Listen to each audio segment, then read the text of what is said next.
Hello, Owen here, and today we're going to look at creating an image of a particular size in Photoshop.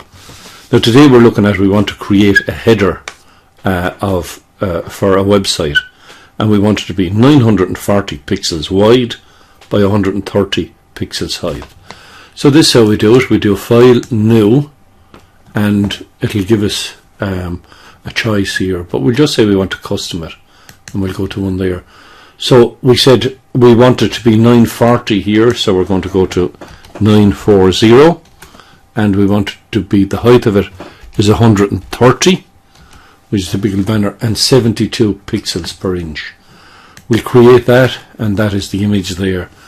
Now we'll say we want to fill that with a particular colour. So first we'll pick our colour, and you can see here this is the hex colour, or you can go to the RGB, we'll pick an unusual looking one from here. We'll just say that's the colour we want, and we'll say okay, that's the colour. Now we want to fill that with it. Now these are the tools in Photoshop.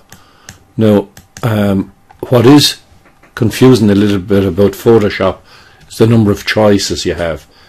It's a fairly busy screen, and one of the tools that we want, the paint bucket tool, is hidden behind the gradient one. So there's a little drop down menu there, we select that, and once we go over the image we can fill that. Now we're going to go to File, Save As. Our save is the same as Save As, and we'll call that header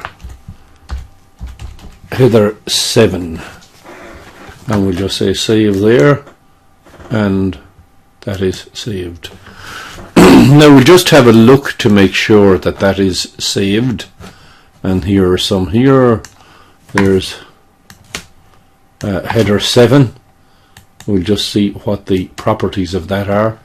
Properties of it is 940 by 130 and 72 pixels. So that worked for us. Now we could equally open up that in Photoshop and to be the same thing. Now we'll just say if we did want to put an image on that, all we need to do is drag the image onto it, or required image. Now what it'll do is to automatically fit the size of the image that we have.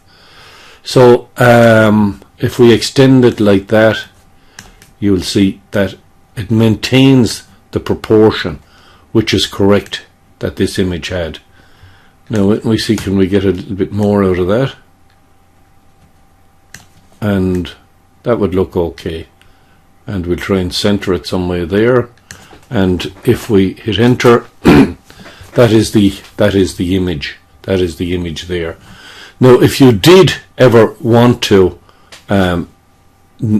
distort the image, if you like, not maintain its ratio, what you do is go to image size, and if you click on that little link there, do you see the link between the width and the height is removed.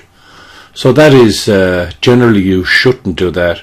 You might want to do it, you get away with a little bit of distortion on it, but generally not. And again, we can save that.